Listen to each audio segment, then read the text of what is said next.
Bonjour à tous, bienvenue sur le site boursetechnique.com. J'aimerais faire un récapitulatif de la situation, à savoir ce qui s'est passé sur les bourses dans les derniers temps, parce qu'on est technicien analyste long terme, donc on doit vraiment regarder des périodes longues pour nos positions d'entrée et de sortie. Et en ce moment, on est à examiner la situation de l'or et des métaux précieux, mais aussi les autres métaux, les minières et tout ça, parce qu'on semble il semble y avoir un début de retournement après avoir été pénalisé pendant presque 6 à 8 mois, là, on semble avoir un retournement. Mais il faut regarder ça de très près, puis être quand même assez prudent quant à la situation qui peut se passer. On va regarder aussi, dans un premier temps, peut-être faire le tour des indices, oui, au niveau des États-Unis, Canada, au niveau européen, au niveau de l'Asie. J'aimerais aussi de l'Europe, comme on l'a dit, oui, c'est sûr, aller voir le DAX, le CAC, aller voir le FTSE aussi.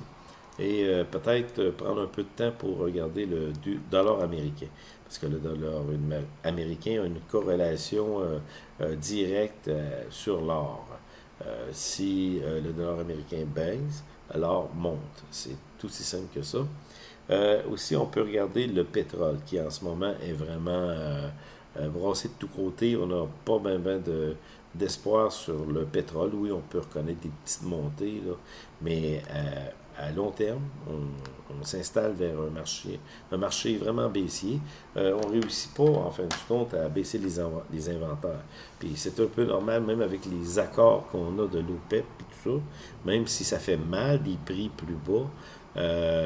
Trump, son administration, continue à privilégier de nouveaux gisements, des gisements qui étaient existants, le pétrole de schiste, mais on poursuit la réouverture de ces plans-là, donc ça crée une surabondance, et puis en ce moment, on se retrouve avec cette surabondance-là, et puis il n'y a rien de bon, en tout cas pour le prix du pétrole. OK, ça va être un peu le tour qu'on va faire. On va commencer avec... attendez une minute. On va commencer avec... OK, on va commencer avec... Justement, en regardant le pétrole, on est devant. Le pétrole, lui, comme je vous montre ici, c'est un graphique hebdomadaire.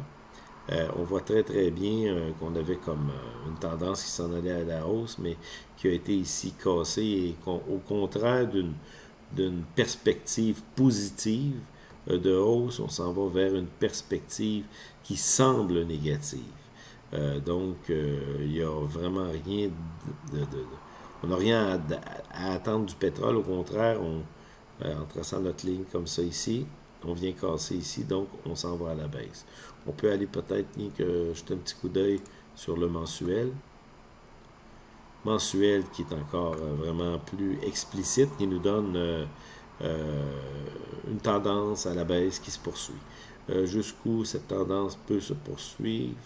En tout cas, on a cassé ici un support. On s'en va comme ça, à la baisse, mais on n'a pas d'indication qu'il y a de quoi de positif. Si je casse mon support ici, c'est la même chose, il est cassé. Je m'en vais à la baisse.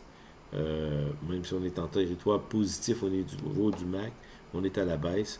Un petit point d'encouragement, le TRIX est à la hausse. On peut peut-être avoir un rebond dans les prochaines semaines. C'est à suivre, mais pour l'instant, on se tient loin du pétrole et même des services pétroliers qui ont vraiment déçu. On s'attendait pas mal à plus des services pétroliers et c'est pas ce qu'on a eu comme un résultat. Donc, on se retrouve vraiment avec des services pétroliers qui sont décevants. Je pensais que c'est ce que j'avais ici comme indice. Malheureusement, je pense... Ah, c'est ici, je pense. Services pétroliers. Bon. C'est vraiment catastrophique. Et surtout, au commencement de l'année, beaucoup avaient investi dans le pétrole en pensant qu'on repartirait à la hausse et qu'on aurait des hausses assez surprenantes, soutenues, et c'est pas ce qui est arrivé. Au contraire, regardez les services pétroliers, J'avais vu plusieurs recommandations d'analyse, mais on se retrouve vraiment, vraiment dans la dèche. C'est triste à voir. Peut-être qu'on va avoir un rebond parce qu'on est vraiment en surachat. Mais il n'y a rien d'encourageant au niveau du pétrole, des services pétroliers. On va aller voir, premièrement, le Nasdaq. Le Nasdaq, excusez, qui poursuit sa hausse. On voit très bien ici que depuis l'élection de Trump en novembre, ici surtout, on avait eu une cassure comme ça, on n'avait rien de confirmé, mais le sommet ici a été cassé en novembre. Et après ça, ben, ce qu'on a connu, c'est une hausse soutenue. Et puis, je pourrais vous dire qu'il n'y a rien qui nous permette encore de croire qu'il y aurait un changement de tendance. Cependant, il y a quelque chose qui pourrait nous permettre de croire qu'on pourrait connaître une correction, une correction importante dans une tendance haussière, puis ça serait pas mauvais. On pourrait connaître ça pour justement que le marché puisse respirer un peu parce qu'on est vraiment en montée soutenue depuis vraiment un bon bout. Je parle après l'élection de Trump. Ici, sur un graphique mensuel, on voit ça comme ça. Est-ce que ça fait peur? Oui, ça fait un peu peur. Déjà, quand on avait atteint un sommet de tous les temps ici en 2015, mi-2015, et on a patiné pendant à peu près un an. On a recassé ça ici en 2017, on est reparti à la hausse et on suit encore une hausse soutenue. Donc, un jour, c'est sûr qu'il va y avoir une correction et peut-être une bonne correction, mais lorsqu'on va voir les signes avant-coureurs, on pourra se préparer pour. Mais pour l'instant, on doit dire que le marché est bull et qu'il s'en va en montée. On va aller voir industriel, qui est le Dow Jones industriel, qui est sensiblement la même chose. On n'a pas réellement de... oui, ici on est en consolidation, mais il n'y a pas réellement de crainte à y avoir. Mais comme je vous dis, à la bourse, il n'y a rien de sûr. Hein. La chose qui est sûre, c'est qu'il n'y a rien de sûr. On va aller voir côté mensuel si on peut avoir une vision plus claire de la situation. Techniquement, on est toujours en montée. Un changement de tendance, moi ce que je fais, je regarde toujours les indices, mais sur le terme mensuel pour avoir la vue d'ensemble. Ensuite, c'est les graphiques hebdomadaires que je me sers. Les graphiques quotidiens, c'est très rare. Je vais les UET de temps en temps. Mais c'est surtout pour avoir une approche globale de la situation que je me sers de graphiques plus long terme. Donc, ici, il n'y a rien de nouveau. On continue la montée. Au niveau de l'or, maintenant, on va aller voir l'or. L'or qui avait connu une dégringolade assez importante. On sait très bien que c'est en 2016, le mois de février.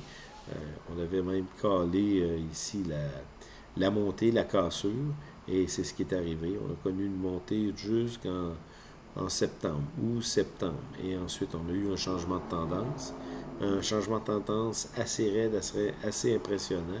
On est retombé à 1124 points, le creux, et on a retourné la tendance vers la hausse. Et ici, on doit remarquer qu'on a quand même beaucoup de volume. Ici, il y a un phénomène qui est intéressant, c'est qu'on a, oui, la moyenne mobile qui est à la baisse, la moyenne mobile qui équivaut à la moyenne mobile 200 sur un graphique hebdomadaire. Mais ici, on a un changement de tendance au niveau des petites moyennes mobiles. 20-50 sur un graphique excusez, hebdomadaire. Daily, graphique de jour. Donc, c'est très positif. Je peux aller vous montrer aussi le secteur qui peut-être qui donne une vue d'ensemble plus positive.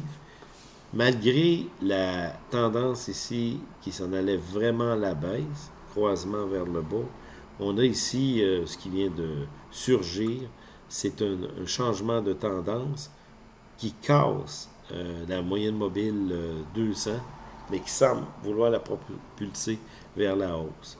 Au niveau du RSI, on voit très bien que le changement est arrivé. Au niveau de l'histogramme de Mach, oui. Au niveau du Trix aussi. Donc, ça semble de bon augure.